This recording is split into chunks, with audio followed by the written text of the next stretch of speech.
Good day everyone. So in this video, I will continue the rules of softball, which is the rule 5 to rule 8. So without further ado, let's start. So softball rule 5 to 8. So section 1, choice of turn at bat. The choice of the first or last bat in the inning shall be decided by the toss of coin, unless otherwise stated in the rules of the organization under which the schedule of games is being played. So, yun siya. So choice of turn at bat. So, either pwede siya na toss coin ang gagawin. So, second section is fitness of ground. The fitness of ground of the game shall be decided solely by the plate umpire. So, section 3, regulation game. A regulation game shall consist of 7 innings. First, or letter a full 7 innings need to be played if the team's second at bat scores more runs in 6 innings or before the third out of the last of the 7th inning. I'm sorry guys. So, a game that is tied at the end of the 7th inning shall be continued by playing. Additional innings or until one side has scored more runs than the other at the end of the complete inning, or until the team second at bat has scored more runs in their half of the innings before the third out is made. So, yun yung section 3. So sa letter C niya,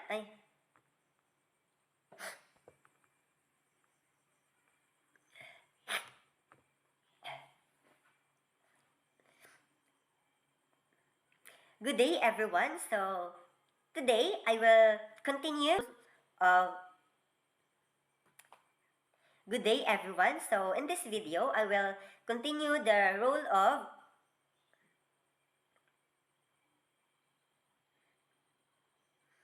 Good day everyone. So, in this video, I will continue the rule of softball. So, let's continue to rule 5 to rule 8. So, let's start.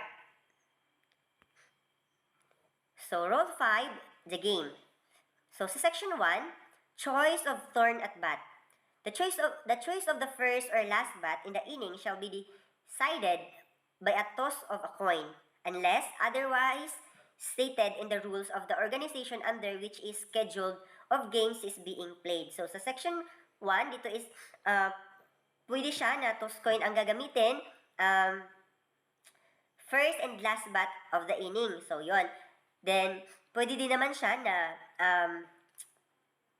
the organization under which is, kumbaga na-schedule nila yung play. Oo, yung ganun. Section 2 is fitness of ground. So, the fitness of the ground for a game shall be decided solely by the plate umpire. So, next, section 3, regulation of the game. Regulation of the game shall consist of 7 innings. A full 7 innings need to be played if the team second at bat scores more runs in 6 innings, or before the third out in the last of the 7th inning. So, sa B, a game that is tied at the end of the 7th inning shall be continued by playing additional innings or until one side has scored more runs than the other at the end of the complete inning, or until the team second at bat has scored more runs in their half of the inning before the third out is made. So, yun yung section 3, regulation of the game. So, next is a game called by the umpire shall the regulation in 5 or more complete innings have been played, or if the team second at bat has scored more runs than the other team has scored in 5 more innings, the umpire is empowered to call a game at any time because of the darkness, rain, fire, panic, or other cause which puts the patrons or players in peril. So, D, a regulation tie game shall be declared if the score is equal when the game is called at the end of 5 or more completed innings, or if the team second at bat has equaled the score of the first team at bat in the complete inning. So, E, this provision do not apply to any act of the part of players or spectators, which might call for forfeiture of the game. The plate umpire may forfeit the game if any team member or spectators attacks any umpire physically. Next is the plate umpire shall declare a forfeit in favor of the team not at fault in the following cases. Following cases are if a team fails to appear in the field or being on the field refuses to begin a game for which it is scheduled or assigned at the time scheduled or when the time is set for forfeitures by the organization in which the team is playing. Second is if after the game has begun, one side refuses to continue to play unless the game has been suspended or terminated by the umpire. So number 3, if after the umpire has suspended play, one side fails to resume playing within 2 minutes after the umpire has called play ball. Fourth is if a team employs tactics designed to delay or to hasten the game. Fifth, if after warning by the umpire, any one of the rules of the game is willfully violated. Six, if the order of the removal or ejection of the player or any person authorized to set on the team bench is not obeyed within 1 minute. 7, if because of the removal of ejection of the players from the game by the umpire or for any cause, there is less than 9 FP only or 10 FP with a DP or 10 SP only or 11 SP with an EP players or either team. Tapos, number 8, if a declared ineligible player enters the game and one pitch has been thrown. 9, if an ejection player's coach, manager is discovered participating in game again. So, we have also letter J, a game that is not considered regulation or a regulation tie game shall be replayed from the beginning. Original lineups may be changed when the game is played. So, yon siya. So, we have the section 4, winning of the game. The winner of the game shall be at the team that score more runs in the regulation game. So, yon. So, very understandable. Kung sino yung may mas maraming score at nag-follow sa regulations, syempre, sila yung declared as winner. So, we have also section 5, run ahead rule. So, a run ahead rule be used at all tournaments and championship. Complete innings must be played unless the team second at bat scores required number of runs while at bat. When the team first at bat reaches the required number of runs in the top half of the inning, the team second at bat must have their opportunity to bat in the bottom half of the inning. Now let's proceed to the section 6, tiebreaker. Starting with the top of the 8th inning and each half inning, thereafter the offensive team shall begin its turn at bat with a player who is scheduled to bat 9 or 10 or 12 in that respective half inning being placed on second base. The player who is running can be substituted in accordance with the substitution rules. So, section 7, scoring of runs. 1 run shall be scored each time a runner legally touches first, second, third base, and home plate before the third out of the inning. B, a run shall not be scored if the third and or last out of the inning is result of the batter runner being put out before legally touching first base, and second, a runner being forced out due to the batter becoming a batter runner. We have also the number 3, the runner fails to keep contact with the base to which he entitled until a pitch is released. 4, the runner fails to keep contact with the base to which he is entitled until a pitch is batted or reach home plate. 5th, a preceding runner being declared out. So, let's proceed to section 8, charge conference.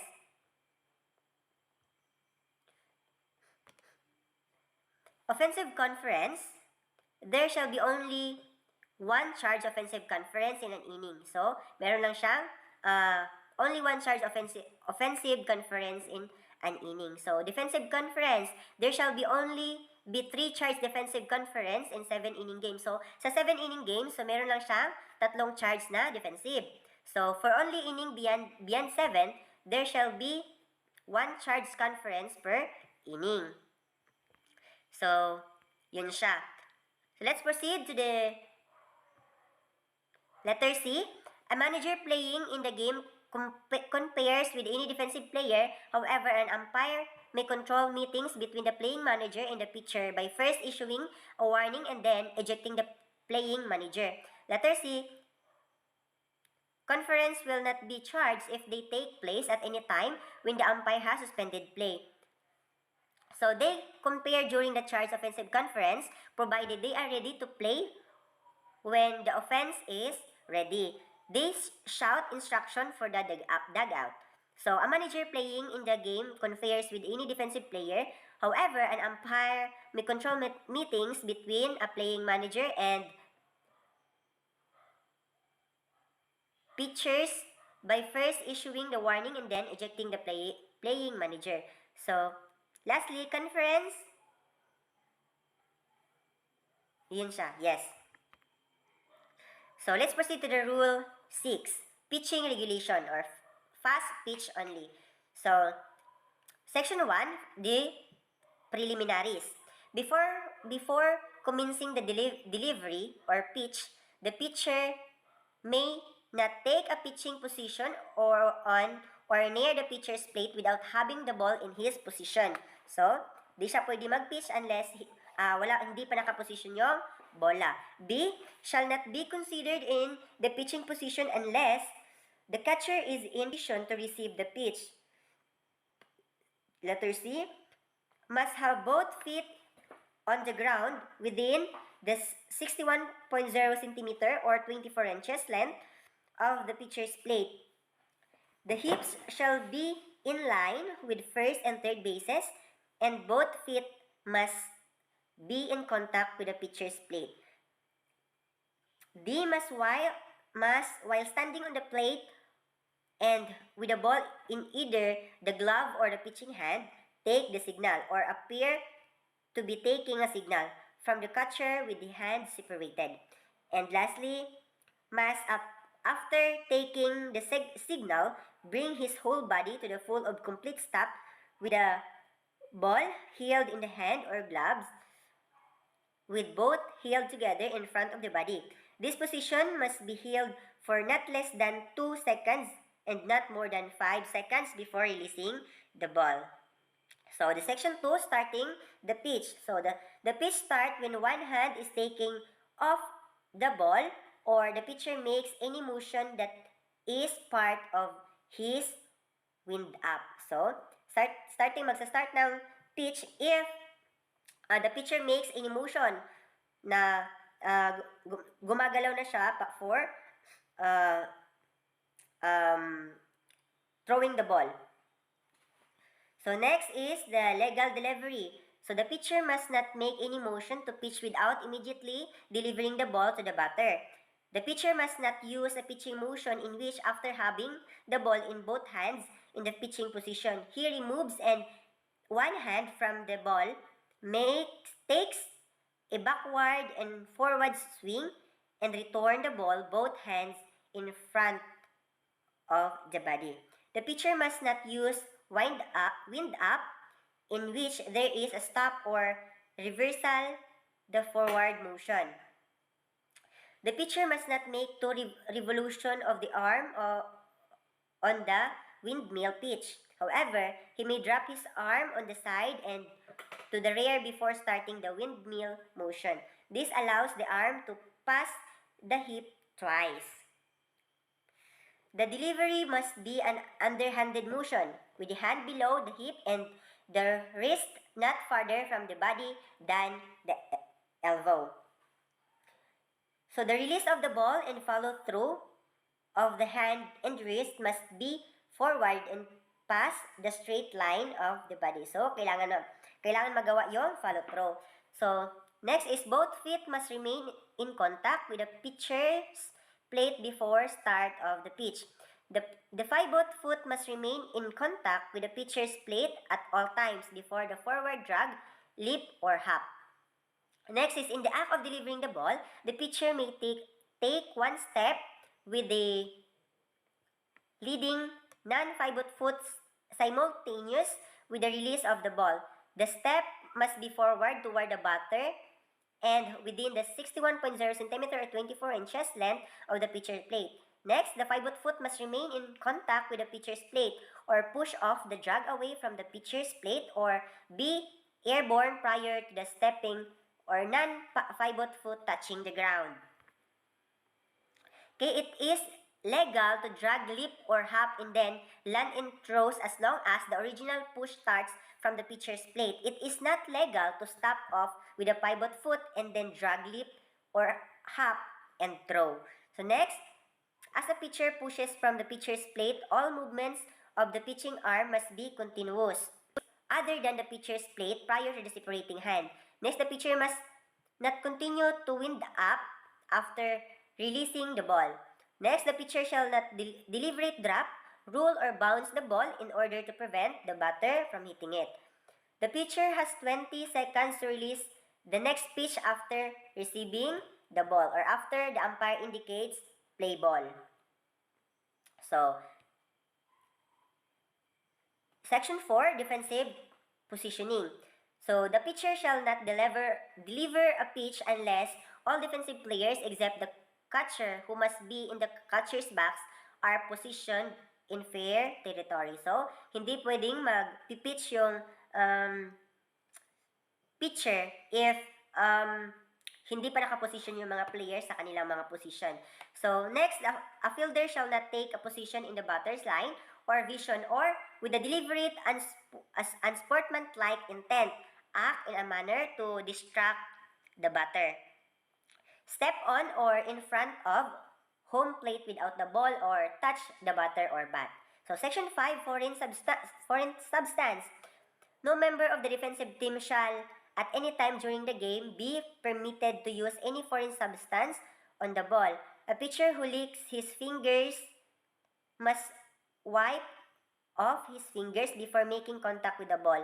Under the supervision and control of the umpire, powered resin may be used to dry the hands and must be kept on the ground behind the pitcher's plate within the pitching circle when not issued. So, kailangan bawal gumamit ng mga foreign substances.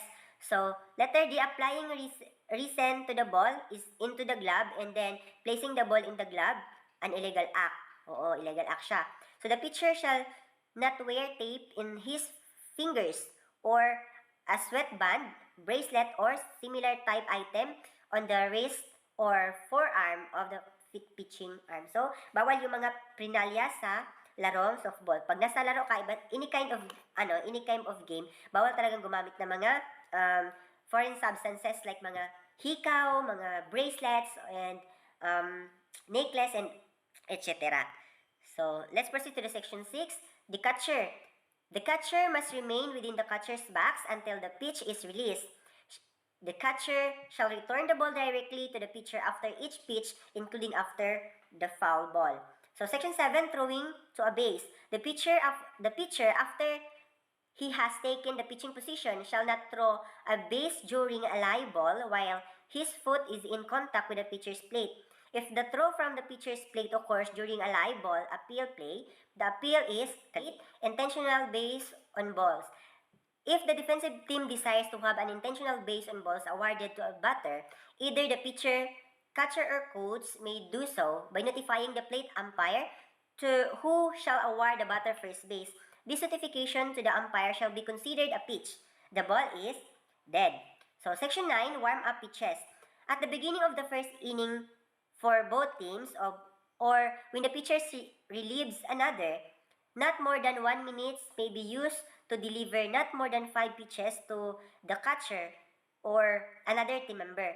At the start of each half inning, the pitcher from the previous inning shall have 1 minute to throw up the 3 warm-up pitches.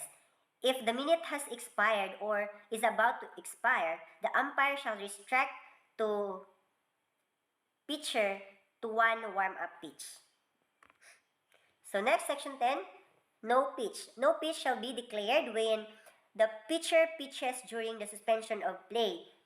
The pitcher attempts a quick return of a ball before the batter has taken his position, or when the batter is off balance as a result of the previous pitch.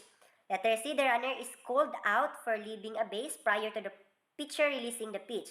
So letter D, the pitcher's pitches before the running has retouched his base after the foul ball is been declared and the ball is dead. Letter E, a player, manager, or coach calls time or employs any other word or phrase or commits any act while the ball is alive and in play for the obvious purpose of trying to make the pitcher commit an illegal pitch. So section 12, illegal pitcher. A pitcher who has been declared an illegal pitcher as a result of the team exceeding to the charged conference limit or not return to the pitching position at any time for a remainder of the game.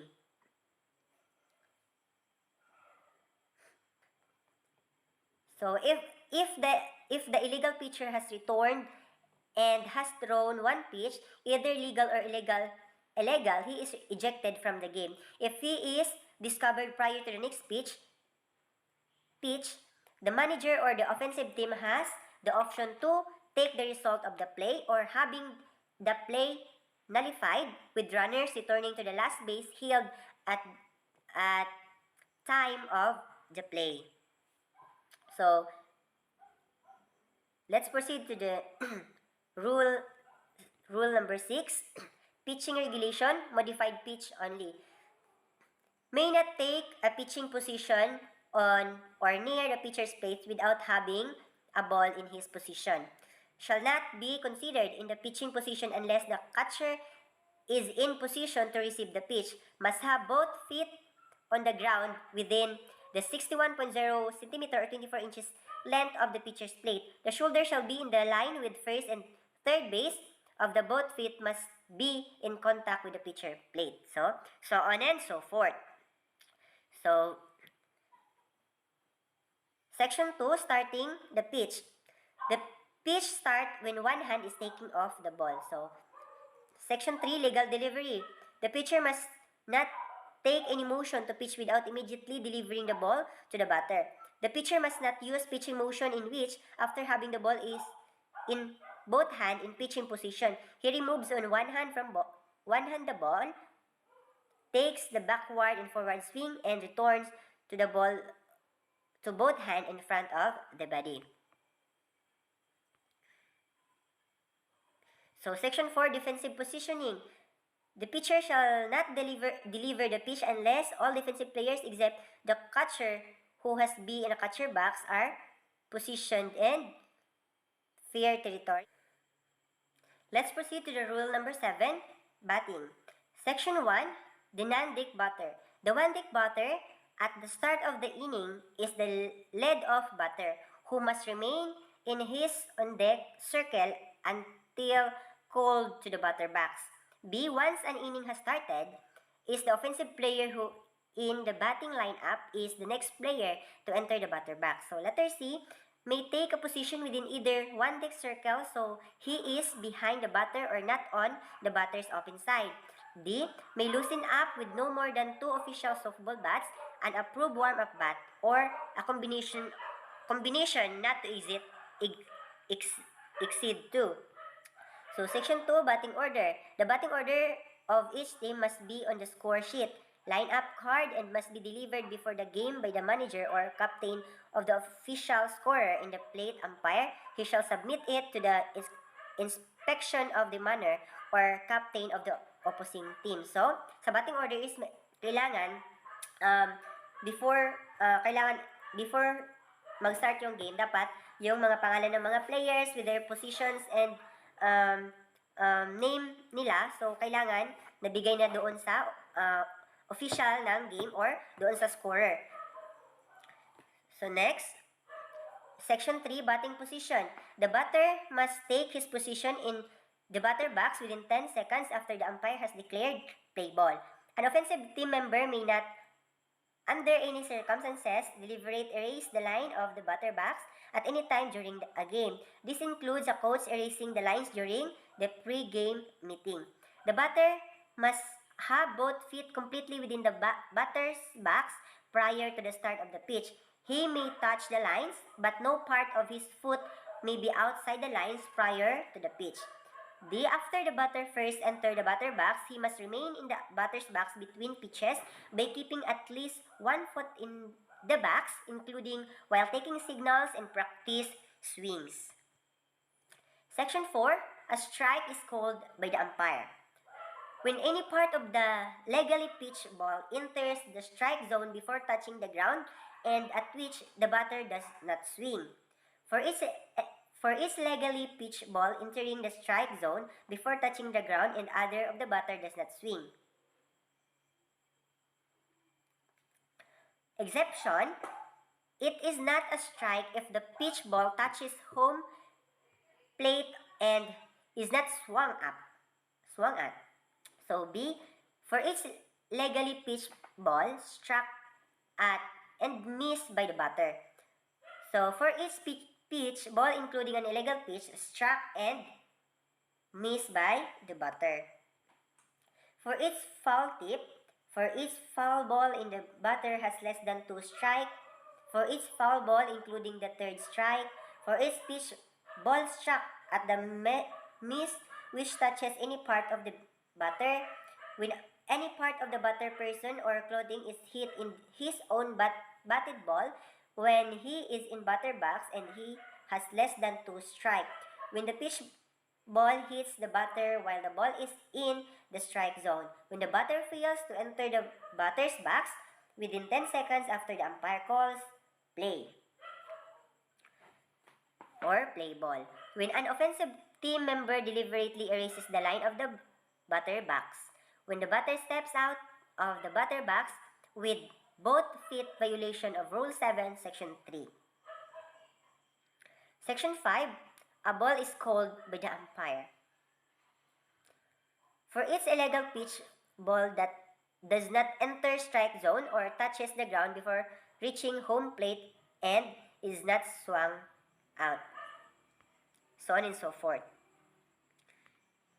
So Section 6, the batter is out.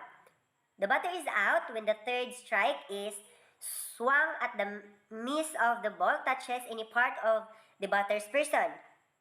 The batter is out, not swung. If not swung and the pitch ball hits the batter while the pitch is in the strike zone. And when the batter enters the batter's box with or is discovered using an altered bat. And when the batter enters the batter box with is discovered using an illegal bat.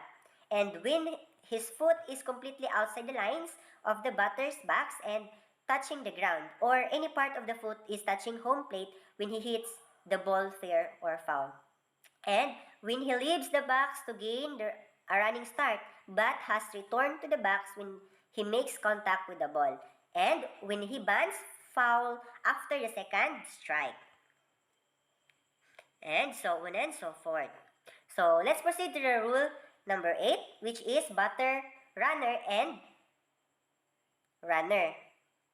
So Section 1, the batter becomes a batter runner when a legal hits a fair or foul ball.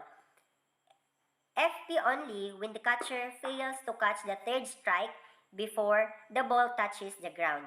And there are less than 2 outs and first base is unoccupied, or there are 2 outs.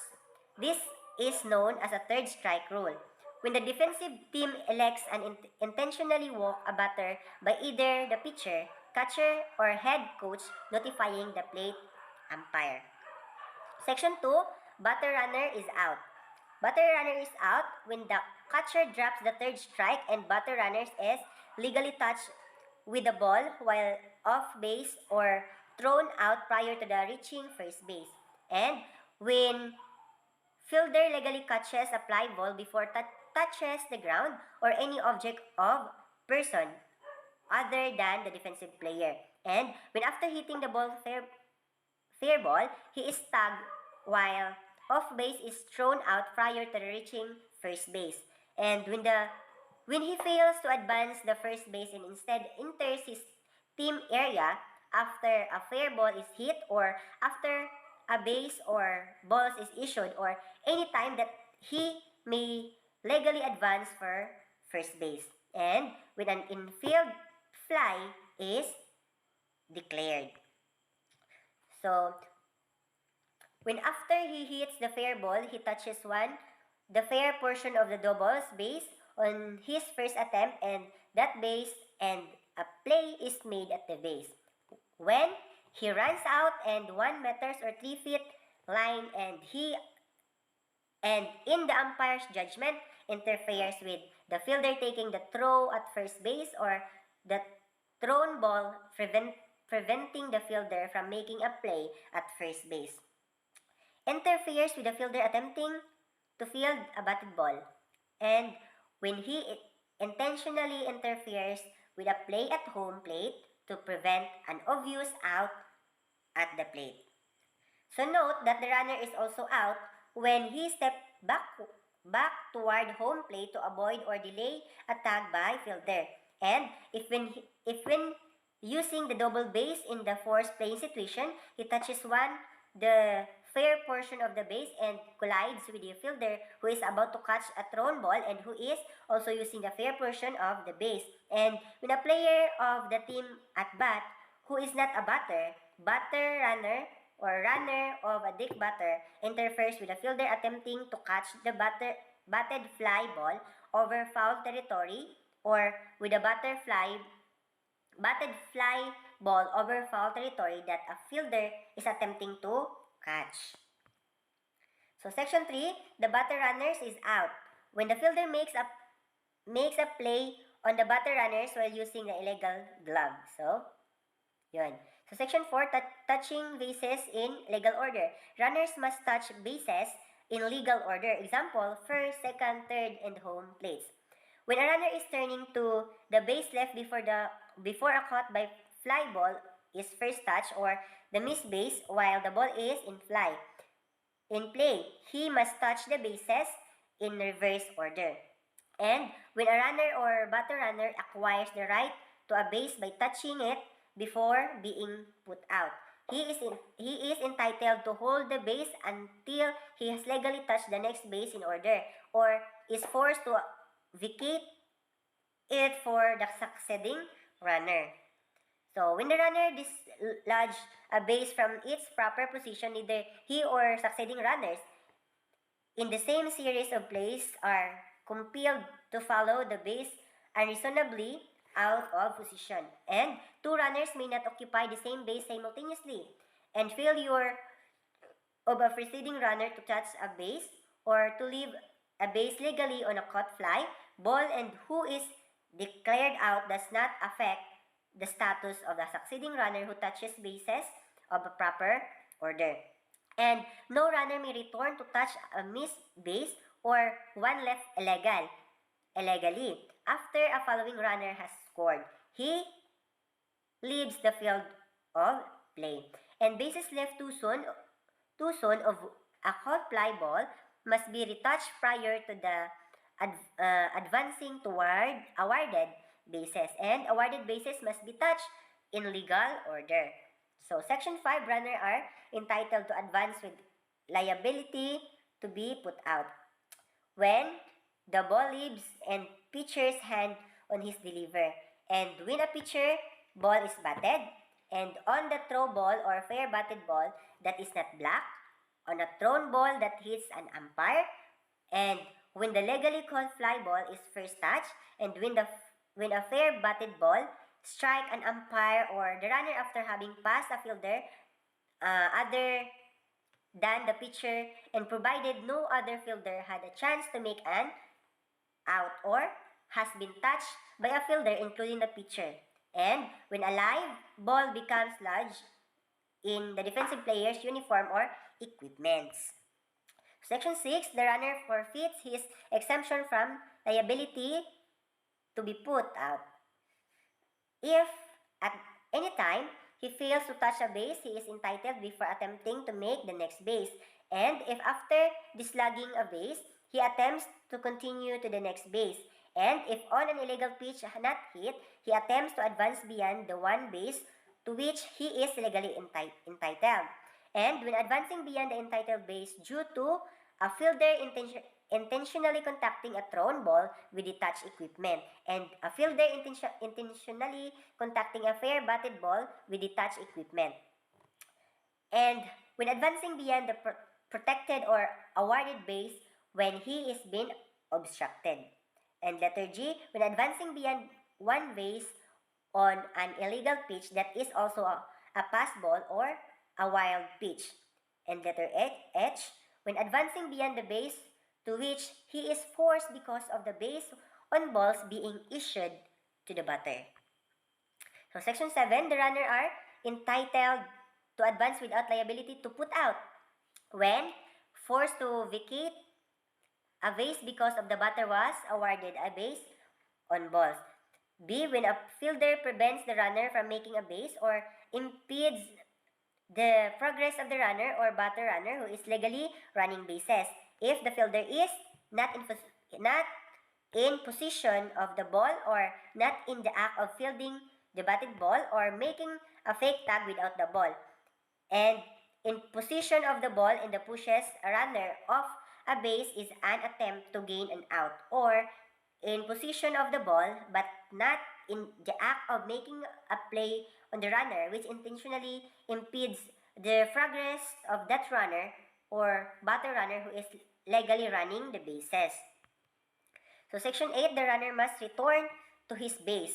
The runner must return to his base but need not to touch the intervening bases when a batted ball is declared foul, and when the umpire declares the ball to have been illegally batted, and when a batter runner is called out of for interference, and when the one-take batter or any other non-playing team members creates interference, and when any parts of the batter person is touched by the pitcher ball, swung at, and miss. So next, when with less than 2 out of the runners on first base, a fielder intentionally dropped a fair fly ball that could be caught by an infielder with ordinary effort after it is controlled with a hand or a glove. When a batter or runner called out for interference, and when the plate umpire is on his clothing interferes with the catcher's attempt to retire the runner stealing, or on an attempted pick-off play. And lastly, when a runner steals a base, under no conditions is a runner permitted to steal a base when a pitch ball is not batted. The runner must return to his base. So section 9, the runner is out.